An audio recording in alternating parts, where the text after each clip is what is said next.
온전히 주님의 것이 되십시오. 요한복음 17장 6절. 그들은 아버지의 것이었는데 내게 주셨으며. 선교사란 하나님의 영이 다음의 깨달음을 허락하시는 자들입니다. 너희는 너희 자신의 것이 아니라. 고린도전서 6장 19절.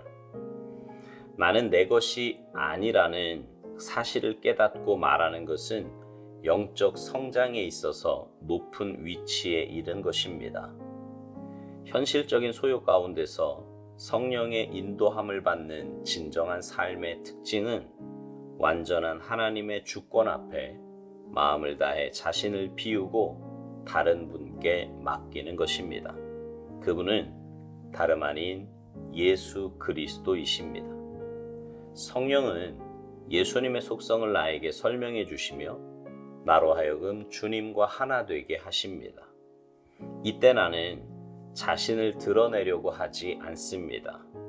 주님은 절대로 주께서 그들을 위해 이루셨던 기적을 근거로 제자들을 파송하신 적이 없으십니다. 예수님의 부활 이후에 제자들이 성령의 능력으로 예수님이 누구셨는지를 알아보기 전까지는 가라고 말씀하지 않으셨습니다. 물은 내게 오는 자가 자기 부모와 처자와 형제와 자매와 더욱이 자기 목숨까지 미워하지 아니하면 능히 내 제자가 되지 못하고. 누가복음 14장 26절. 그가 착하고 바른 사람이 될 수 없다는 뜻이 아니라 주께서 내 것이라는 단어를 쓸 수 없는 사람이 된다는 뜻입니다. 지금 주께서 말씀하시는 인간관계는 주님을 향해 경쟁이 되는 관계입니다. 나는 부모님께 속하기를 더 원하고 배우자 또는 자신에게 속하기를 더 원할 수 있습니다. 그때 주께서는 너는 내 제자가 될 수 없다고 말씀하십니다. 이는 구원받지 못한다는 뜻이 아니라 주님의 것이 되지 못한다는 뜻입니다. 주님께서는 제자들을 그분 자신의 소유로 만드셨습니다. 따라서 주께서는 그 사람에 대해 책임지십니다. 너는 내 증인이 되리라. 우리 안에 들어오시는 영은 주를 위해 뭔가 하게 하는 영이라기보다 주님께서 가장 기뻐하시는 존재로 만드시는 영입니다. 진정한 선교의 비밀은 나는 그분의 것이라. 그리고 그분께서 나를 통해 그분의 사역을 이루고 계신다는 것입니다. 온전히 주님의 것이 되십시오.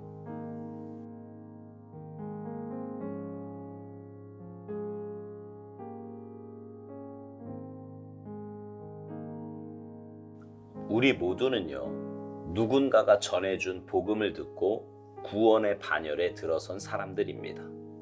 소위 말하는 모태신앙인들도 부모님으로 인해 복음을 듣게 된 사람들이지요.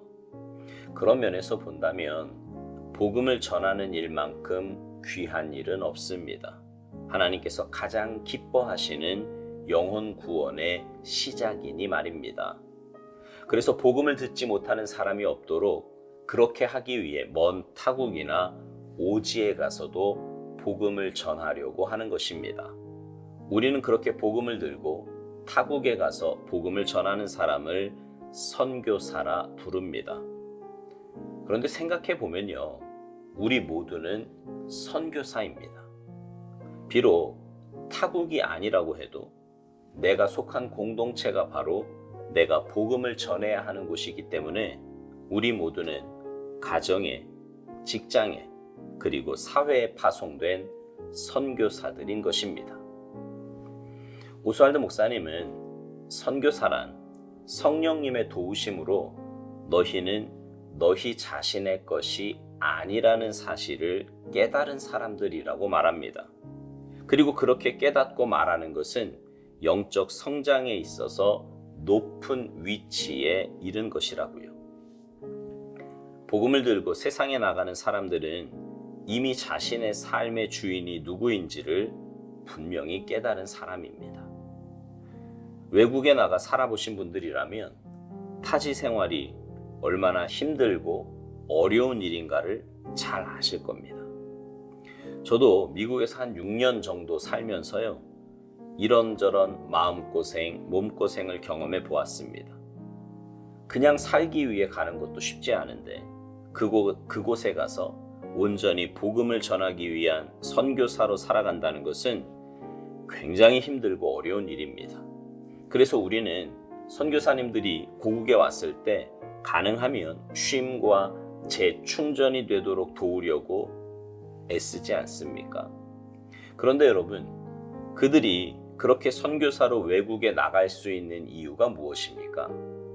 오스왈드 목사님 말대로 성령의 도우심으로 주님과 하나 되었기 때문입니다. 다시 말하면 주님의 뜻을 마음에 품고 주님의 인도하심 따라 순종하며 주님과 행복한 동행하는 삶을 살기에 그런 삶을 살아낼 수 있는 것입니다.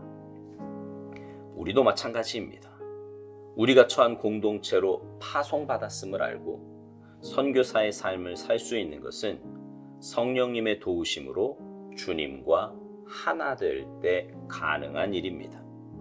주님의 주인 되심을 깨닫고 주님 뜻에 철저하게 복종하며 믿음으로 순종하는 삶을 살 때 우리는 내가 속한 곳에서 삶으로, 입술로 복음을 전파하는 선교사의 삶을 살 수 있는 것입니다. 다시 말씀드리지만 우리 삶의 주인은 내가 아니라 주님이십니다. 바꿔 말하면 우리는 주님의 것이라는 거예요. 우리가 온전히 주님의 것이 되는데 방해가 되는 것이 자기 부모, 처자, 형제, 자매 혹은 자기 목숨이 될 수 있다고 주님은 누가복음 14장 26절에서 말씀하셨습니다. 그들을 미워하지 아니하면 능히 내 제자가 되지 못한다고 말씀하셨는데, 오스왈드 목사님은요, 이것을 착하고 바른 사람이 될 수 없다는 뜻이 아니라 주께서 내 것이라는 단어를 쓸 수 없는 사람이 된다는 그런 뜻이라고 해석했습니다. 그러면서 지금 주님이 말씀하시는 인간관계는 주님을 향해 경쟁이 되는 관계라고 말합니다.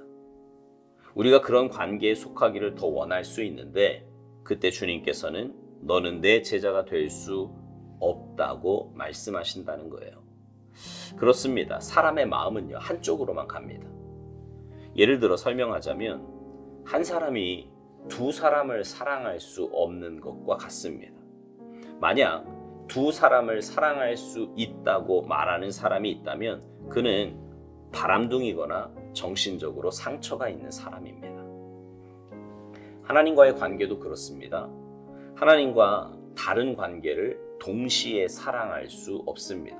자, 그러면 마음에 이런 질문이 드는 분들도 있을 거예요. 아니, 그러면 예수 믿는 사람은 부모나 자녀, 배우자, 그 밖에 인간관계에서 사랑하면 안 된다는 말입니까? 아닙니다. 이건요, 우선순위의 문제예요.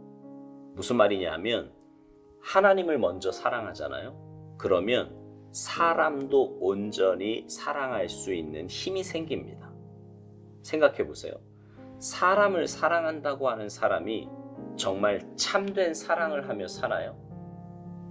그렇지 않습니다. 자기 힘으로 사람이 사람을 사랑한다는 건 굉장히 힘든 일입니다. 여러분도 아시잖아요.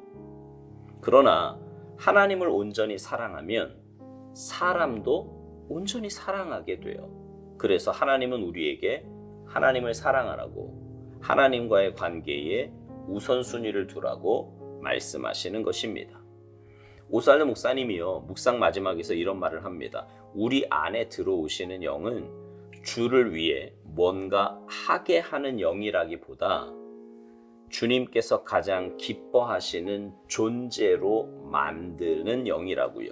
그러면서 진정한 선교의 비밀은 나는 그분의 것이라, 그리고 그분께서 나를 통해 그분의 사역을 이루고 계신다고 말합니다. 그렇습니다. 성령님께서 내 안에 오셔서 내 삶의, 온전한 내 삶의 주인이 되시면 우리는 존재 자체만으로 주님의 기쁨이 됩니다.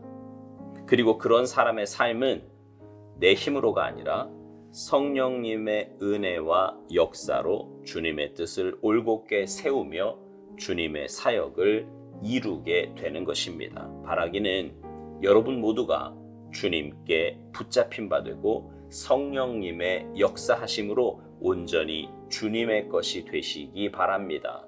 그래서 여러분을 통해 여러분이 속한 공동체에 복음이 전파되고 영혼 구원과 열방 회복의 역사가 나타나게 되기를 주님의 이름으로 축복합니다.